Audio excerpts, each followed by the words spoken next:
Finally ఇంటికైతే వచ్చాను. ఎంత సంపాదించాను, ఎన్ని కిలోమీటర్స్ తిరిగాను, ఎంత పెట్రోల్ ఖర్చు అయింది, అన్ని విషయాలు మాట్లాడుకుందాం. సో ఫస్ట్ ఊబర్ తీసుకుంటే, ఊబర్లో నిన్న సాటర్డే 7 కల్లా స్టార్ట్ చేశాను. టోటల్గా మనం 4 వరకు 7 to 4 1183 4 వరకు.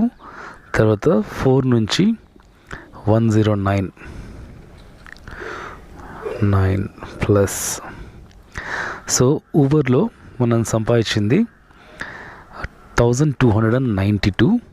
అలాగే ర్యాపిడో చేశాను, 2 ఆర్డర్స్ చేశాను. ఊబర్లో ఆర్డర్స్ లేనప్పుడు 90 రూపీస్ దీంట్లో వచ్చింది, 90. టోటల్గా మనకు వచ్చేసింది 1382 రూపీస్. ఇది 9.5 hours మనం